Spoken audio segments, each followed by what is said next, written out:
I think the more value is just really understanding it. Not only that, you go on these trips and it just like fuels you, right? You come home, you have this whole different mindset. You're like, okay, that's it. I'm working harder. I'm gonna find these leads. I'm gonna get my clients to Germany or Ireland or Italy. It's what I truly love. And I think it really is just part of the business. If you're not traveling, it's at some point you have to get out there and do it because we're building these experience for clients, and you should experience it yourself, right? So welcome to the Travel Agent Guide, the podcast pulling back the curtain on what it really takes to be a travel agent. We're talking real life, the challenges, the wins, the money, the mistakes, and the growth. Whether you've been in the travel industry for years or are new to it, we're in this together, and you're exactly where you need to be.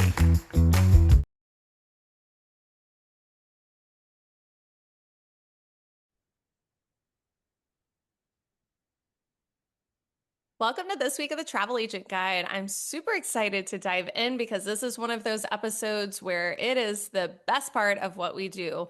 We are going to talk about traveling as a travel agent and how to leverage it in your business. So, by the end of the podcast, I promise you that you are going to be able to figure out exactly how much you should be traveling, when you should be traveling, what your investment should look like, all of those things to make you feel really, really good about traveling the world. That's why we're all in this business, right? So Haley, I want to just start off with, have you had just like a favorite fam experience that you feel like's impacted your business? I mean, I've done quite a few FAMs and retreats, which I think overall, every time you get out and travel, it is going to impact your business significantly.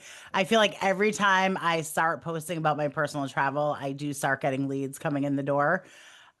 So yeah, it's important to do. As far as my favorite fam trip, I don't know. I feel like every new destination's a favorite destination.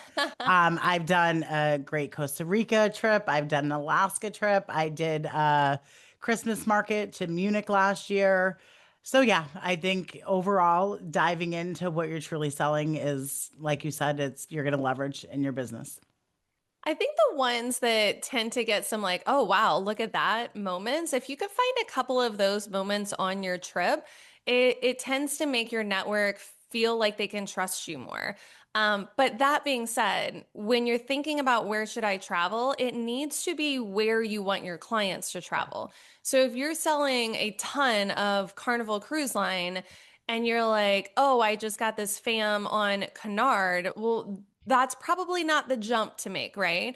Now, if you want to go from like a contemporary line to like a premium line and try to talk some of your people into making that jump, that can make sense. So I think a small jump is okay and you can be a bit aspirational, but don't jump too far out of your network's comfort area. So let's say most of your business and you're selling $1 million, it's in the Caribbean. It's probably not going to make sense for you to book a trip to go down to Antarctica. That's probably not what your people love. Now, you know your people a hell of a lot better than I do, so I may be wrong. If you think that you have that demand, start looking at that thing, or you think you can develop that demand in those people. But one of my favorite is also in Alaska, you mentioned, but it was my favorite because we did one of those flight seeing tours. So the little tiny airplane holds three people in it, or I think four people in it. We flew around Denali and came back, and it was just such a jaw-dropping experience. And I took all these little videos and selfies of us in the plane and all the things. I had like a dozen people reach out to me after that, and they're like, "Oh wow, I've been to Alaska a ton. Where were you? What did you do this? What vendor did you use?" Like they wanted to know. And I think that's the key. Is like, what can you show them that maybe they hadn't thought of? So don't do the standard. I mean, if you want to do the standard because you want to go crazy, but try to do something that's like a little bit different. Hey, this is me eating dinner in a chef's home that I met. Do you want to have dinner with this guy? He's great. Whatever that looks like for you. Haley, do you have any other examples of kind of how that played out for you? Yeah, for sure. I last year I finally decided after selling a tremendous amount of Christmas markets that I was going to indulge in Christmas markets. And I felt like me diving into it to understanding the logistics, how do Christmas markets really work and where are those authentic experiences help me understand Christmas markets overall. So fun fact, I did go to Ireland at the beginning of November with my husband for a personal trip. And when we got to Galway, the Christmas markets actually opened that day. And I had no idea. So I didn't do the research for my own Your trip. travel agent really I sucks. know when I got to the hotel, I was like, no, I was so excited. Long story short, we went down, we did I sat and looked at my husband and I'm like, is this really the Christmas markets? Like I was so disappointed. It was, it was a cute little area in Galway that, they had them set up, but to me it wasn't that authentic experience I was expecting. If and I would love to hear if you've done the Christmas markets in Galway, let me know. Maybe I got there day one and it wasn't what I was expecting. So, anyways, I already have this trip planned to Munich in December. So now I was like, I don't even want to go anymore. Like so, anyways, I get to Munich and it was night and day. Like the Christmas markets were truly that authentic Bavarian German experience where, you're outside with the mulled wine and you're eating the pretzels right on it was just such a different experience. So, with that said, I would have never known unless I dove into it to learn it for my business and understand it. And I promise you, when my clients say, "Hey, we want to go to Galway to do the Christmas markets," I'm like, "No, you don't. You Let want me to tell you go more. to yeah, let's go to other Christmas markets." So I think it's always good to throw yourself into what you're selling.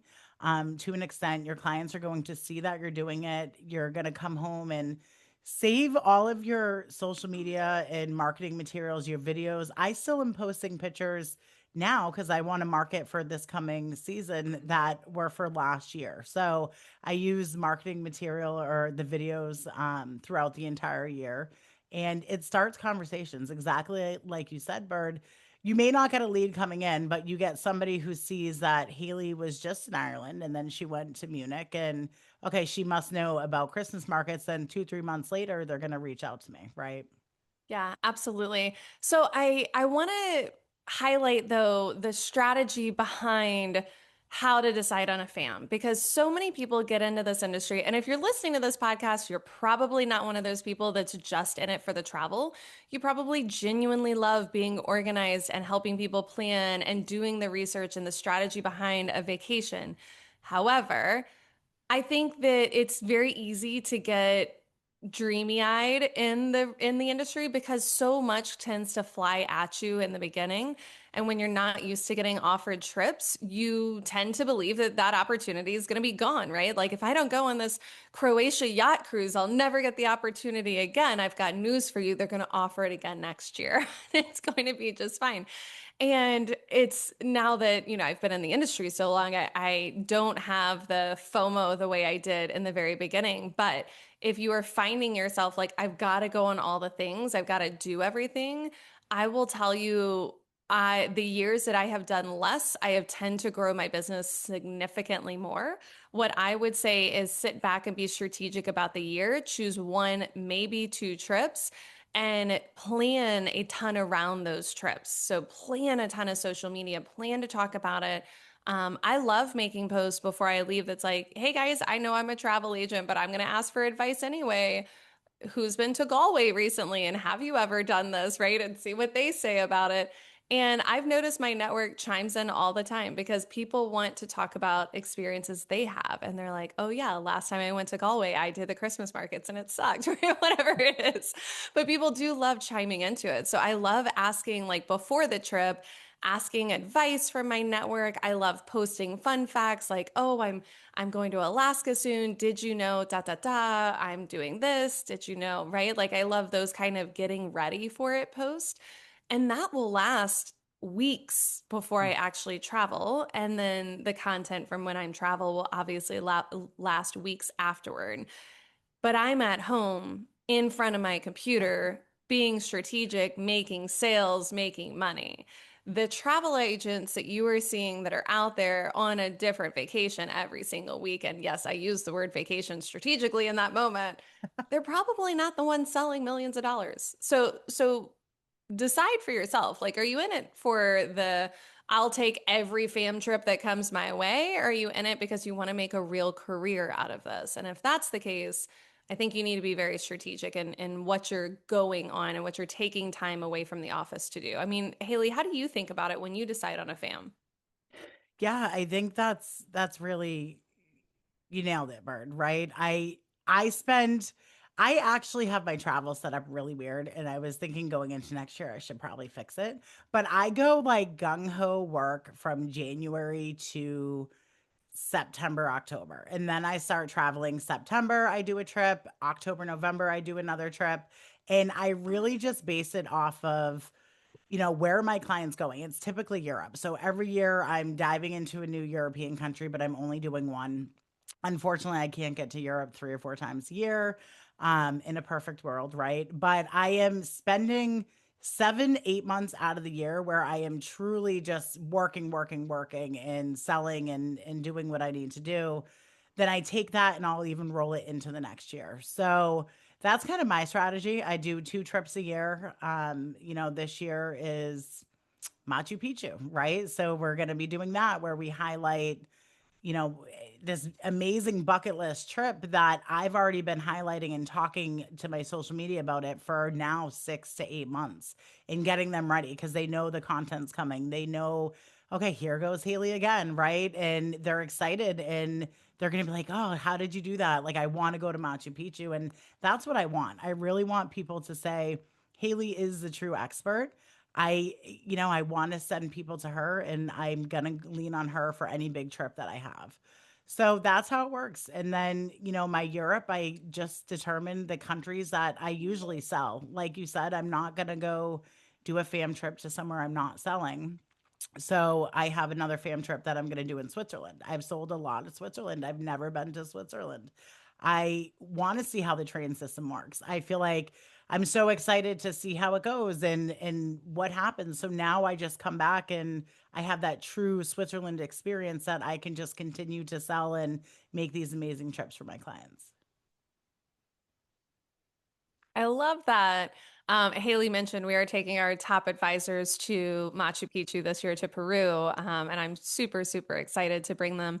So we have chosen instead of going on traditional FAMs, that we typically will take our top producers on a really nice experience where it is truly experiential. But part of that, instead of having suppliers come in and talk to us, because I hate a vendor pitch. Oh, there's nothing I hate more than a vendor pitch.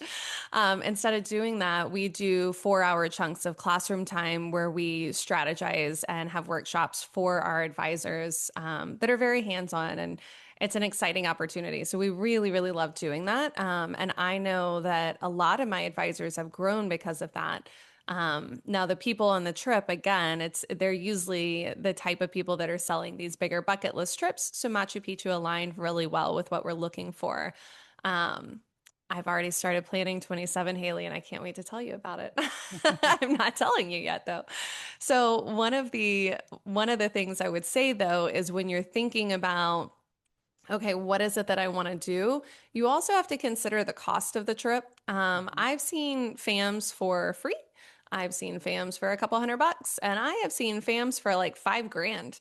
Rarely do they include your flight. Every now and then I've gotten a flight paid for, but it seems pretty few and far between. So you have to consider the cost of an international flight. You have to consider your meals. You have to consider whatever the cost of the FAM is. And oftentimes I've seen it literally cost like thousands of dollars to go on these experiences. And it's funny because we've all seen like travel the world for free, become a travel agent. It's like, all right, that's not how it works. So if I'm thinking about investing thousands of dollars, I need to be able to point to a handful of clients that I think would book that exact trip with me so I can make that money back. And what I typically do is I come home and I've already got the clients pointed out because I've made that decision before I signed up for the fam. And I have these clients pointed out and I make very specific purposeful ask to them. Hey, I just got back from Alaska. I did this amazing flight seeing adventure. It just really felt like something you guys would love. Have you ever thought about Alaska? So then I'm taking my experience and turning it into dollars. That is the piece Yeah. that most travel agents miss. They think because they post on social media that they're selling their experience, The direct ask makes all the difference. And it's also an easy excuse to be like, I was thinking about you, like, keep me top of mind. Because even if they say no, not interested in Alaska, you say, oh, that's fine, no worries. How are the kids? How's the dog? How's the leg? Whatever they got going on in their life. Yeah. So it's just a great excuse to kind of make that next step with them. Haley, do you usually reach out to clients and suggest trips? How do you handle that? Yeah, I think, I mean, a lot of my repeat clients I know are Europe based. So I definitely will highlight my trips when I come home. I will even send an email blast. I always make sure when I'm traveling, I let clients know in my email reply that I am in Germany and I'm doing it in depth, training and trip to better educate myself for when you travel. So yeah, for example, when I came back from Germany, I had multiple clients. I did quite a few Danube River cruises this year, Yeah, where yeah. they disembarked in Germany and they went down to Munich and spent some time in Old Town and Marienplatz and enjoyed it because I suggested it. They've all come home and given me rave reviews on how much they love Munich. So I think it adds a piece to it because now I comfortably know how to help my clients reroute their trips, right? And I know the experience they're going to get and receive. So yeah, it all goes hand in hand, but absolutely. I want to take a step back from the conversation for a second and point out that you do not have to travel to a place to sell it. You Yeah. absolutely don't. You need to do a ton of research and you need to put in the hours. But I stand by that statement very strongly. And I have sold lots of places I've never been, and they were wonderful, very well planned trips, if I do say so myself. However, I think that the travel, Haley, you kind of mentioned like the value of travel. And when I think about it, it's like, there's this value that just comes in the confidence and you mentioned like noticing certain things and like seeing things that the client would see, like that to me is really interesting, and that's a value that we don't always consider. Just as you were talking to those clients that were interested in a Danube cruise, it was so much easier for you to say, oh well, when I was there, dot dot dot dot dot, right? And you kind of can pick up those things and that just naturally builds confidence. So I would say to be really good at sales, you absolutely have to have confidence. It can come to you in two different ways. It can come to you because you took the time and the effort to dig deep and research and really know a destination. That absolutely can give you confidence. Or it could come from actual experiences as well. You often can't do all of the things, you have to pick one. So I don't want anybody listening to this saying, well, I don't have money to travel, therefore I'm never going to be a great travel agent. I don't think that's necessarily true. I think you could build up your business without traveling. In fact, I started my business in November of 2019, so I didn't get a chance to travel for a good year, a year and a half after that before, the world opened up again. So I sold $1 million that year. And it's crazy to think of people booking $1 million in travel in 2020, but the reality was people they knew they weren't ready to go then, but they wanted something on the books and they wanted it so badly. Yeah. And it's interesting because, again, I wasn't going to a lot of the locations that we knew would open up. I am not a big Caribbean traveler. I'm Europe all day, every day. That's my love language, is European travel. But all we could sell was the Caribbean. So I'm just Googling the hell out of Mexico over here. And that built my confidence. What other kind of value do you think travel advisors get out of being in destination? I think the more value is just really understanding it. Not only that, you go on these trips and it just like fuels you, right? You come home, you have this whole different mindset. You're like, okay, that's it. I'm working harder. I'm gonna find these leads. I'm gonna get my clients to Germany or Ireland or Italy. It's what I truly love. And I think it really is just part of the business. If you're not traveling, it's at some point you have to get out there and do it because we're building these experience for clients and you should experience it yourself, right? So I think the value is really putting yourself out there, going to learn, but it's exciting, right? It's I feel like it comes with a job. Make it happen. But just to reiterate, Bird, on your previous comment, I did not try. I traveled to two Caribbean islands prior to becoming a travel agent and a lot Yes. of domestic. And I did not, I have never been to Europe prior to that. I was a mom at 19, right? So that was how I spent my 20s. And when I came into this, I never truly thought in 2 years I would be taking these amazing trips and getting this opportunity to live this life, if that makes sense. You So, guys, no, Haley absolutely sold millions in travel to Europe before she ever stepped yes, foot in Europe. Now, the woman knows how to research and she knows the strategy behind all the logistics. And I will tell yes. you, I've reviewed all of her itineraries in the beginning and very impressive, but never stepped foot on the continent. Not even like, oh, I haven't been to Switzerland, like, hadn't been to Europe. I thought that was genuinely impressive, and it just showed how much you really love the strategy and the research behind what it is to make this job fantastic. Yeah, when I think about it, I'm like, I don't even know if before became a travel agent, I had this desire to travel. I don't know. I obviously life changes, but it just do it.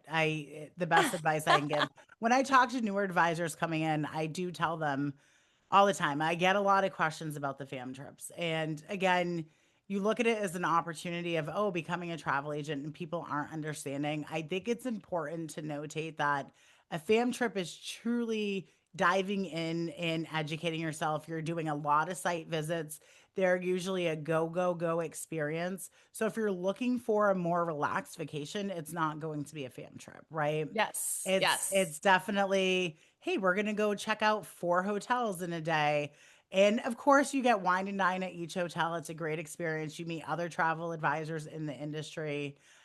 It's fantastic. It truly is a great experience. But again, you need to understand the value and what you're paying for it. Last year I did in a Europe Express fam. It was $800 out of pocket plus flights. So it wasn't cheap. It was about $1,500. And I think for me, it was worth it because I knew I wanted to get there and do it. And I said to myself, if I flew myself, my husband, my kids, it was going to cost me triple, quadruple that, right? So a quick 5 day trip to understand something and dive in, it was worth the money for me. Absolutely. I love it. And part of that is I want to highlight not the one that you plan for yourself, but when you've been on other FAMs, there's also that added benefit if you do go with a supplier. Um, Not all suppliers do them, not all DMCs do them. But if you do go on one and you get to experience kind of a deeper, longer relationship with them, I find it very valuable.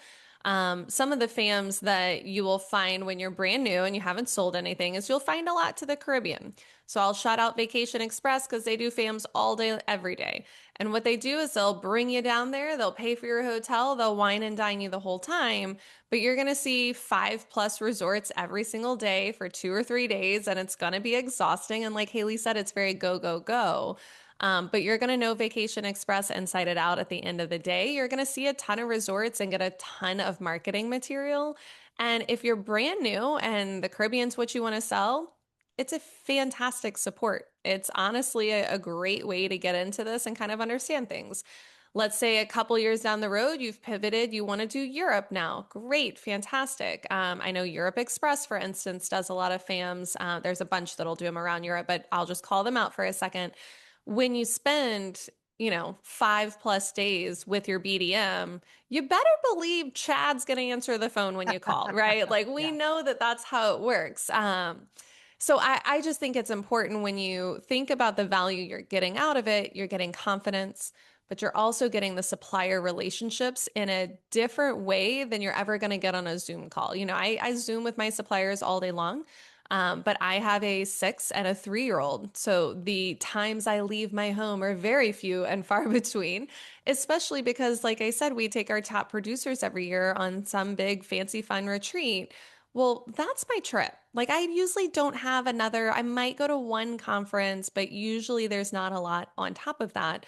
So for me, I need that to be the highest value that it can possibly be. And at the end of the day, that's how I kind of evaluate things. But if you're really looking to get closer to a particular supplier, number one, start selling them. Number two, try to see if you can be in a room with them. This does not have to be a fam.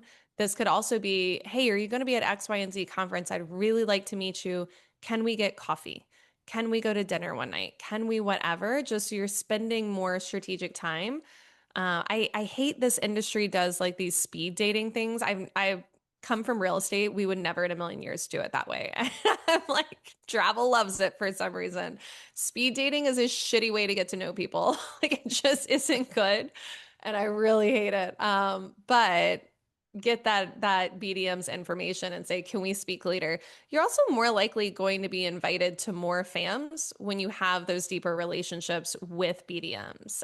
So maybe focus on that a little bit as well.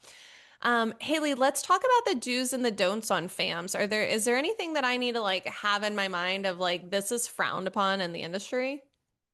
I think it's important to really hold yourself to a professional level, right? Like indulge and of course have a drink with dinner, maybe a drink after that, but maintain yourself, right? Don't go getting sloshed with the BDM and making a scene. I've Look, seen that it was one happen. time. I don't need you to Yeah, call me out yeah, like that. yeah. I mean, it depending on the fam, right? Obviously, all inclusives a little different, but I think really just showing that you're truly there to learn and you're diving into the product and the destination is obviously helpful. Be professional. Yeah, that's kind of my feedback. Can I add one? Yes, don't get sloshed. Come on, keep it together, people. We're adults here. This is a real career. Yeah. But I want to add something that we don't often talk about, and that's getting out from behind the laptop. So I have been on a couple of these trips where there's one specifically I'm thinking of, and I remember one of the other travel agents that was with me. Oh. She Mhm. was like, "Oh, I stayed up till 3 in the morning last night booking trips," and she was just kind of like out of it all day. And I was like, well, "Wait." The point of being here, and I understand we can't all just like let things go, but you really should be strategic about trying to block that time to network with the other advisors. The reason that Haley and I think it's so important to bring our top advisors on a retreat together, like, do I just want to spend tens of thousands of dollars for fun? No, I could go to Machu Picchu for a lot cheaper than I'm going with my entire team. But the reality to me is that their networking with other agents helps them immensely. So if you're going to spend time, money, and investing in a fam experience, don't bring your laptop. Try really hard to not spend time on it. Try really hard to see if can someone else cover your trips. You know, we have what we call as our emergency support channel where basically someone can post and say, "Hey, I'm at a funeral, at my kids' play, whatever it is, I can't get to my computer right now. Can someone get in and help me with X, Y, and Z emergency?" If you don't have that at your agency, what you need to be doing is you need to find a friend and say, "Hey, do you want to go on vacation at some point this year? How about I cover your trips and you cover mine?" You need to have that strategic relationship because if you go on a fam, you invest all this money and you spend the whole time working or answering client calls, it doesn't make you look professional. It honestly makes you look messy and sloppy and kind of like you don't have your shit together. So, my 2 cents on kind of one of the big don'ts. Any other big don'ts you can think of on the trip? Well, on that note, I bring my laptop every time and I usually never open it. So I travel with my laptop, but I definitely disconnect on all the trips that I take. It's It's very called a important. comfort blanket, Haley. Yeah. Just Yeah, admit just in it. case. Yeah, absolutely. And Um that is fine. Yeah, it's can I live without it? I don't know, but I proved to myself I can. So there's that.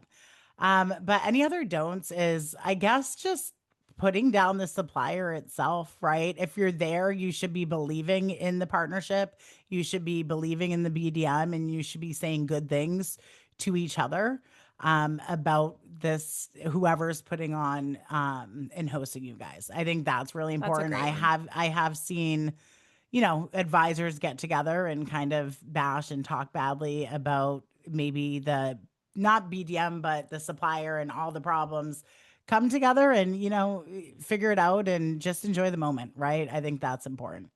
I completely agree. I have a do. I have a Okay. do that I don't see a lot of people do. This is coming from me sitting in the seat of interviewing people pretty consistently when I hire them to my agency. And the reality is, if you come to an interview and you don't have questions, I will not hire you. Period. Dot. I think it's a lack of being ready for it. I think it's a lack of initiative. I think it shows that you're not proactive, and I'm not excited to have those people on my team. So even if I love the interview, I don't hire those people. So I have seen this in FAMs where people show up with a lot of questions about the vendors, a lot of questions about the experience, the destination. And my challenge to you and my is do show up with thought out questions. You want to be thoughtful, you want to be purposeful. You want, what can my client get out of this? I have a client that's, is this area handicap accessible? Whatever it is that you need to ask, just make sure you come with questions. I think you're really missing out on part of the experience if you don't pack a really deep sense of curiosity. I think that makes you a much, much better advisor when you're thinking about it, not just from your perspective, but from your client's perspective as well. Any Agreed. other Love do's you that. can think of? We do want to do what? Yeah, I think what we do want to do is when we go to all the site visits, you want to dive in, you want to take some notes on the properties. You're going to get handed a lot of brochures, pamphlets, all of that. I think it's important to take that information, house it somewhere, create some type of running document that you have all the information easily accessible, share it with your team, whoever, your team looks like. And yeah, just really educate yourself. Bring a pen and paper, don't be like me day one. And I was trying to use my phone and your battery dies. So I think just to have some type of pen and paper. If you're going to use your notes on your phone, make sure you have your backup charger. That's kind of my advice. But be ready to take a lot of videos, take a lot of pictures, and use that to your advantage to go back and sell with it, right? You're stealing my other do. I have one more Yeah. do. I will say, especially if you're in a group, feels a little awkward. But I have made it a point that as they're touring us around, as they're doing whatever, remember social media videos should be less than 30 seconds. You can't really do like a 5-minute social media video. It's not how that works.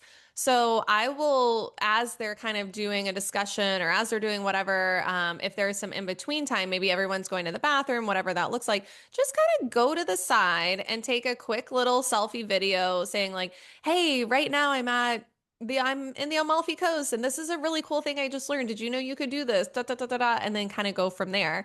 And I think it's just nice because the information's typically fresh in your head. You're excited to talk about it, and it's just really easy to be able to say, here it is, and then you're done. You're in destination. Even if you look like hot and sweaty, like I think that's part of the fun of it. It's like, you guys, I have looked at 17 resorts today and I'm about to die, but let me tell you about my favorite, right? Like that's part of the authenticity Yeah. that makes you trustworthy, that makes them like you, that makes Mhm. them want to work with you. Yeah. I love that. I have one more do track all of your expenses. So we always say like this is not an investment or not an expense. It's absolutely an investment. However, you can expense it. So a fam trip, a proper fam can be expensed. Even if you don't have an LLC, you can expense these expenses. And basically, what you need is you need to have receipts of everything that you're doing. So your flight over can be expensed, your food, things like that. Obviously, meet with your accountant. I am not an accountant, but I have been doing this for years, and this is what my accountant says. This is different than if you create your own fam. That doesn't count. That's called a vacation that you just couldn't let go of work. So you got in and did things yourself. Yeah. That you cannot expense. If a significant other comes with you on the fam, you cannot expense their portion of anything either. So you do have to be very strategic and purposeful. I will also, on that note, say that if it's a fam on a cruise, I forget what they're called. They're seminar at sea. There we go. If it's a seminar at sea, there are very strict limits on the amount that you can expense for that on an annual basis. So please keep all of that in mind. But this is travel for work, and you genuinely are investing in yourself to create a more confident, better travel advisor. Haley, any big points about FAMs that we've missed? No, just do one. If you don't have one in the books for 2027, start diving in, figure out what you want to see that you haven't seen yet and what's going to excite you and connect. Connect with somebody to get it done. I would say be strategic too. Like Yeah. really sit down and think, what are my clients going to want to do? Again, if you're selling Carnival and for some reason you get offered a FAM on Regent, probably not the best use of your time. So please don't get in the mindset of what do I want to do, because what do I want to do does not always make you more money. Really try to be in the mindset with these of what can I sell? What can I sell to my current network? And even if it's a little aspirational, that's probably good. But what can I sell to my current network? What would they be interested in? What do they want to see? And do that travel. So if you're a travel agent that's starting to get into luxury, it works the flip side too. You don't want to go on a Norwegian cruise if you're trying to only sell Regent and you have clients that can afford that. Again, if it's truly just aspirational and you're not there, like be strategic. But if you're trying to sell luxury, you need to travel luxury. You need to stay in those hotels. You need to use the private transfers. You need to learn from the experience. You need to learn that, oh, first class cars could be quiet cars. Well, my clients want first class, but they want to talk. Like we need to be able to know these different things, and you're not going to if you're not doing enough research or if you're not experiencing them yourself. Yeah, So invest in the right market that makes sense for your clients. I love it. Any closing Aspirational, thoughts? I think aspirational piece for advisors who are building their business in the first couple of years, definitely figure out what excites you, because if you do figure out from that piece, then you can take that and make your clients or your potential network really love what you're doing. So I that's for advisors. But yes, you're right on every other aspect. But for advisors building, keep that in mind. That's a really good point, because the reality is if you're excited about it, you're more likely to sell it, right? I know if I'm really excited to go somewhere, like I can tell you right now, I'm going to sell an absolute ton of Peru over the next year. There's zero doubt in my mind that this is what's going to happen, because I'm going in a couple weeks and it's exciting and we're all happy for it. If I'm like, oh, that was an okay experience, it's not going to sell in the same way. So make sure it's something that lights your fire and gets you excited. All right, guys, we are going to wrap up. I want to remind you guys, because we're super, super excited about this, that we are officially launching our first travel agent guide in person live podcast recording, and we are spinning it into a full day hands on workshop with you guys. This is not something where vendors are going to come pitch to you. This is something where you are going to get out notebooks, pen and paper, and strategize about your business. And it's going to be amazing. I'm very, very excited. So please block off the date of November 6th. That's a Friday. And it's going to be held in Charlotte, North Carolina. We will have more information as well as the registration open within the next week or so. So we will be dropping that link for you guys very soon. And we cannot wait to see all of our amazing listeners. There's over 1,000 each week. We cannot wait to see you in person in Charlotte soon. All right. Have a great week, everyone.